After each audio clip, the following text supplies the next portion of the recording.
Today's subject is the biwiring of speakers, as opposed to the bi-amplification of speakers, something we've talked about both of them, but in any case, today it's biwiring. And our question comes all the way from Buenos Aires, Argentina, from Christian. Hey, Paul, I'm thinking on biwiring my speakers. My question is this: is it the same to plug both cables from each speaker to the same speaker posts in the amp as plugging the bass drivers to the A posts and the treble drivers to the B posts in the amp? Using both speaker posts in the amp would allow me to use bigger cables, but I'm not so sure if it's okay to do that. My setup is a Parasound Classic 2100 preamp. Nice stuff. The Parasound Classic 2125, a Shit Modi 2 Uber DAC. I got to tell you a story about Mike Moffat at some point. A pair of beautiful Wharfdale Jade 1 speakers and a very ugly, small and old subwoofer, which I'm replacing soon. Good man. Love my speakers, though. Thank you very much and have a great day. I really enjoy your stories, by the way. Thank you.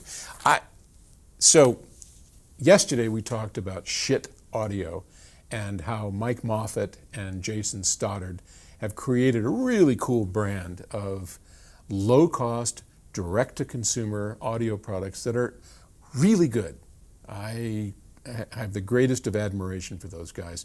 And I'll tell you a little story. Years ago, this was 1975, 76 perhaps, my partner Stan, the S in PS Audio, and I got into my rumbling Plymouth.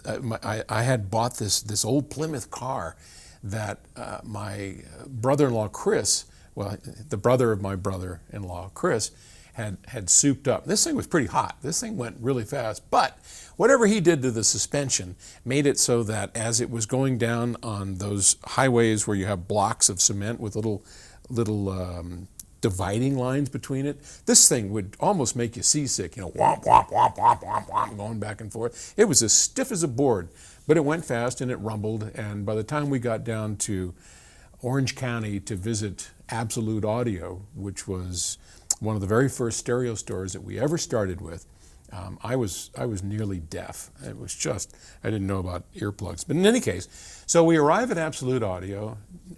Neil, the owner, was gone. He was out doing something. Neil, by the way, was the man who started a company called Theta that you may or may not remember, Neil Sinclair. And Mike Moffat was his technician.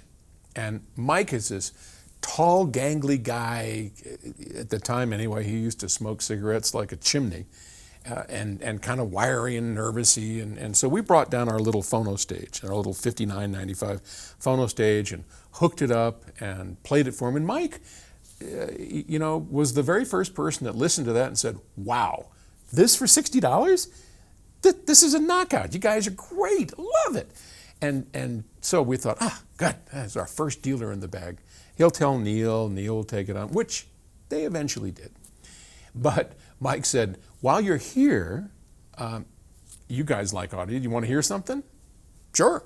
So he sat us down, he put on, it was Fleetwood Mac's Rumors, and I don't remember the actual song, but the whole album's great. It was a good audio file. And this is back in the days of vinyl, of course. So he put on the track, started playing it. There were, I believe they were quad electrostats, but I won't swear to that. And it sounded quite nice. He said, okay, I'm going to do something. I'm not going to tell you what it is. He walked behind the loudspeakers, fumbled around a little bit, walked behind the equipment rack, did some more fumbling, turned it back on, and our jaws dropped. Holy crap, what did you do? All of a sudden, the sound stage was huge and glorious, and the instruments and the guitar and Stevie Nicks' voice, it was all separated into their own places. And then he went back to whatever it was he had done, and it just kind of collapsed in on itself. Still sounded good, still sounded like music, but it was really a revelation for us. Like, Mike, what the hell did you do? Change the speaker cables. Now that was the first time in the early, mid 1970s that I had ever heard a cable demonstration. Didn't know what was going on. We did it 2 or 3 times. It worked. What he had put in at the time were called Cobra cables, which later became Polk sound wire, and these were a Litz configuration. But anyway, we're getting off topic. But that was my first meeting with Mike Moffett. What the hell are we talking about today? Oh yeah, so biwiring. Okay, so if you have an amplifier and you want to connect up 2 sets of speaker cables, the idea behind this being one set carries the higher frequencies for the treble and the other set carries the bass frequencies for the woofer. And this applies to loudspeakers with dual binding posts on the back. And usually you'll find a strap between the 2 posts so that you can hook one set of cables up and drive both inputs, the tweeter and the woofer.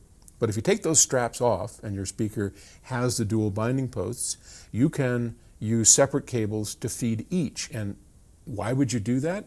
Well, the idea is a couple of fold, depending on who you ask. One camp believes that you can increase the synergy of the system by choosing a cable that is very good at the top end, but not so great at the base, and the opposite for the bottom end. So here you're using different types of cables to use their own particular powers best. And that's the reason I would tend to biwire. Others will tell you, well, you don't want the same frequencies going through the same cable. And to that, I would say hogwash. Nah, that's bullshit. But, well, okay, I get in trouble when I say that because you guys get all mad at me. Oh, it's true, it's true. You know what?